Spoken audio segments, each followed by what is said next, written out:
Assalamualaikum warahmatullahi wabarakatuh. Selamat bertemu kembali dengan saya Supriyadi, Bapak Ibu. Semoga tetap bahagia, keadaan sehat walafiat ya Bapak Ibu. Semua terjaga dengan baik. Kali ini saya akan menjelaskan, memberikan contoh satu lagi terkait pengelolaan risiko. Nah, kali ini saya akan menjelaskan mengenai risiko demotivasi. Kenapa perlu sekali risiko demotivasi ini kita jelaskan, kita kelola? Karena demotivasi merupakan hal yang sangat tidak baik, khususnya terkait dengan kinerja nanti organisasi. Salah satu faktor penggerak dalam suatu organisasi untuk mencapai tujuan adalah sumber daya manusia. Jikalau sumber daya manusia sendiri nanti sudah tidak punya motivasi untuk melakukan pekerjaan, ini sangat fatal akibatnya. Baik Bapak Ibu. Nah, ini juga mungkin hanya untuk menghafal aja bahwa risiko adalah sesuatu yang menghambat dalam rangka untuk mencapai tujuan. Kalau ada risiko, ada hambatan di depan kita, maka pasti tujuan kita itu tidak akan tercapai atau minimal tidak sesuai harapan yang akan kita inginkan. Nah, disinilah perlu melakukan yang namanya risk management atau pengelolaan risiko. Pengelolaan risiko di sini adalah dari awal, dari perencanaan, saat pelaksanaan, sampai pertanggungjawaban, sampai akhir. Nah, ini supaya clear dan Bapak Ibu semakin jelas di sini. Kembali lagi, ini kami paparkan satu persatu, nanti akan saya jelaskan, dan di sini terkait dengan risiko demotivasi. Jadi, baik Bapak Ibu, dalam pengelolaan risiko demotivasi pasti kita akan melakukan analisis, melakukan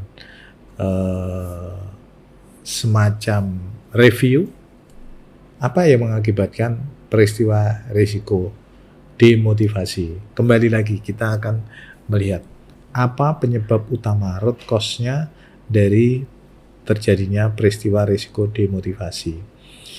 Pertama, bisa dimungkinkan karena hubungan kerja. Hubungan kerja yang bagaimana? Yang jelas kurang bagus ya. Bisa antara atasan dan bawahan, bisa antar bawahan, atau bahkan ke bawah juga. Ya, misalnya seseorang punya atasan, hubungannya kurang bagus, ternyata atau bagus, tapi hubungan ke bawah kurang bagus. Nah, ini bisa saja yang nantinya akan mengakibatkan risiko demotivasi, di mana seseorang untuk melakukan pekerjaan sudah malas. Nah, ini bisa terjadi. Kemudian adanya tekanan. Tekanan bisa bermacam-macam juga. Bisa dari atas, bisa samping, atau pihak-pihak tertentu. Ya, jadi harus hati-hati dalam mencari penyebab dari risiko tersebut.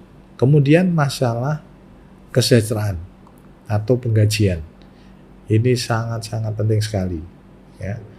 Apalagi pada saat sekarang tuntutan terkait dengan pendapatan itu sangat tinggi sekali. Semakin kesini harga-harga semakin tinggi, mau nggak mau semua pengen kebutuhan terpenuhi. Nah, ini juga akan mengakibatkan demotivasi, apalagi kalau misalnya ada tempat lain yang memang gajinya menawarkan lebih tinggi. Akhirnya orang tersebut atau pegawai tersebut akan malas bekerja. Nah, ada pendorong yang lain yang bisa mengakibatkan demotivasi, yaitu bisa dari keluarga atau tadi yang saya katakan kantor lain tadi. Nah, ini bisa mengakibatkan demotivasi. Nah, dari peristiwa risiko demotivasi ini dampaknya apa? Bisa kinerja turun jelas karena dia merasa malas bekerja. Kemudian mengakibatkan kerugian, macam-macam kerugian ya, finansial, kemudian target pekerjaan nggak nyampe dan sebagainya ya.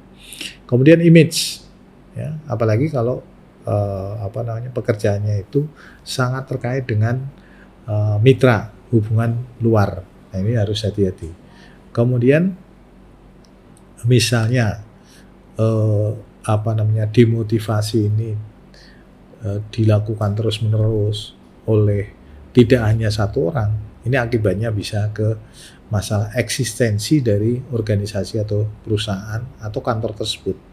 Bisa-bisa akan mengakibatkan likuidasi. Nah, hal ini sebetulnya bisa dikelola dari awal. Kalau memang ada tanda-tanda tersebut dan kita melihat hubungan antara peristiwa risiko dengan penyebabnya sangat clear, maka harus kita jauh-jauh hari sudah mengantisipasinya. Nah, misalnya contohnya hubungan kerja. Ini jangan sampai hubungan kerja ini mengakibatkan pegawai demotivasi, maka bisa diambil rencana tindak pengendalian dengan corporate culture, yaitu budaya kerja yang baik di sana, ya. Hubungan antara atasan dengan bawahan, antara bawahan dengan bawahan, dan sebagainya. Bagaimana kita ciptakan supaya orang bekerja atau pegawai yang bekerja itu bekerja dengan senang hati dan bahkan dia ikut menikmati dan merasa puas atas segala hasilnya. Kemudian kalau misalnya tekanan, maka kita harus membuat suatu komunikasi yang lancar. Jangan sampai memang dalam kerja kita mencapai suatu target tertentu, tetapi cara komunikasi, cara bicara dengan bawahan ternyata salah. Nah, ini bisa mengakibatkan hal yang tidak baik. Nah, maka diharapkan dari awal kita rancangkan supaya kita komunikasi lancar. Kemudian masalah kesejahteraan. Ini hal yang sangat penting, ya. Seseorang ingin kerja, pastilah tujuan utamanya adalah mendapatkan pendapatan, ya. Untuk itu harus hati-hati dalam menentukan pendapatan ini. Ini perlu diadakan suatu analisis beban kerja dan pengajian. Memang sih harus memperhatikan juga pendapatan dari kantor tersebut kalau memang ini profit oriented. Nah, juga masalah ketersediaan anggaran juga harus hati-hati. Kemudian masalah misalnya pendorongnya adalah masalah keluarga atau kantor lain, maka kita harus selidiki, ya. Kalau misalnya keluarga, biasanya kita lebih mudah karena masih terkontrol, terkendali. Nah, makanya bisa dengan misalnya kita mengajak atau setiap tahun sekali ada family gathering bersama keluarga, bersama-sama senang-senang antar keluarga. Nah, ini bisa mengakibatkan pulihnya komunikasi yang lebih baik lagi. Demikian Bapak Ibu penjelasan terkait dengan pengelolaan demotivasi dari pegawai, supaya pegawai kita itu bekerja lebih baik. Baik, saya kira sesi ini kita cukupkan sekian dulu. Lain waktu kesempatan kita bertemu kembali. Terima kasih. Wassalamualaikum warahmatullahi wabarakatuh.